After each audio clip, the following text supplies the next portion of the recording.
Welcome to the Daughter Arise channel. My name is Yvonne and this channel is all about bringing you content surrounding childhood sexual abuse. On this channel I share aspects of my story, things I found hard, difficult, encouraging, hopeful, in hopes of encouraging and empowering other survivors.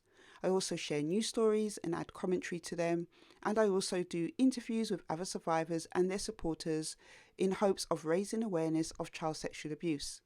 So if this is the type of content that you're looking for, please hit the subscribe button and the notification bell.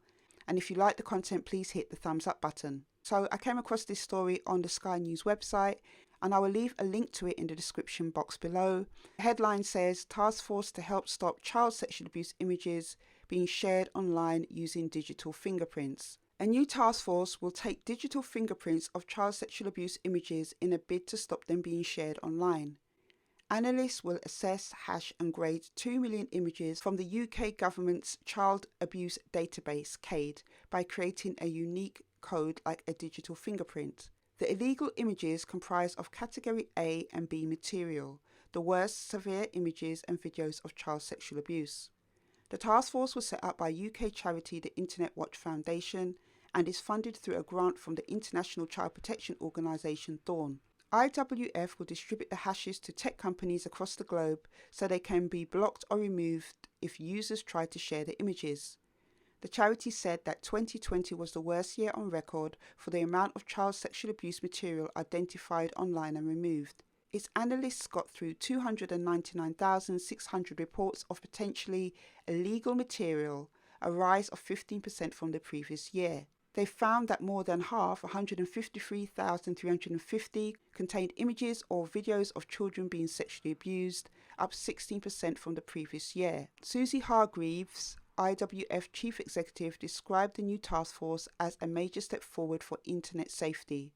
She said, "We created this world-leading task force of highly trained analysts to help boost the global effects to stop the distribution of child sexual abuse imagery online. Not only will this absolutely vital work help to create a safer internet for us all, but it will help those victims whose sexual abuse imagery is shared time and time again, preventing their continued re-victimisation and exploitation." Safeguarding Minister Victoria Atkins added, "The government is determined that we are doing everything in our power to prevent child sexual abuse online, and the innovative use of technology is central to this.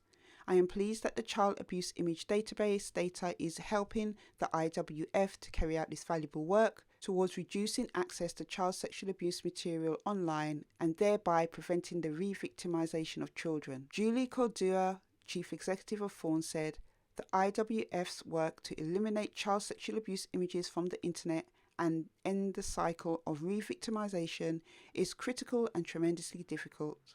We are humbled for their continued commitment to this work and are humbled to support their efforts." So, as you just heard, this new task force has been set up to help stop child abuse images being distributed online. I must say, I really do admire the analysts who are undertaking this work. It must be very difficult to look at these images and videos all day long. One can only be thankful for all their effort and hard work that they put in doing this job. I do wonder what type of training and counselling they must be getting to have to deal with this all day long. And funnily enough, I was speaking to someone who had worked within a similar environment but in a different role, and they said that it was a very difficult and hard environment. And I can imagine it to be like that. I think one of the things that really struck me about this story is thinking about the analysts and them having to decide on the images that they're seeing, what criteria to put them into, whether they're a category A or B, when all of them are distressing and disturbing. I can't imagine how they make those judgments. In relation to 2020 being the worst year on record for child sexual abuse online, I believe that this could be due to the lockdown, because I remember at the beginning of the lockdown, Priti Patel, the Home Secretary, did a Commons address talking about, besides domestic violence being one of the higher categories of abuse that was going on during the lockdown, also as well child sexual abuse cases were of concern as well, because young people were ringing, I think, Childline or NSPCC, and just from their intelligence they found that, child sexual abuse was on the rise during this time. I did mention it on a video that I did about signs to look out for during COVID, for a child who may be going through child sexual abuse. I'll leave a link to the video up there. but it was something that was of great concern.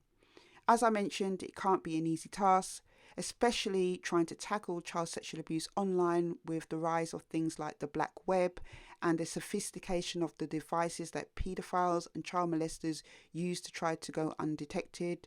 But I'm glad that there is a team like this out there. I've got nothing but admiration for them, and I'm thankful that these people are out here tackling the war on child sexual abuse.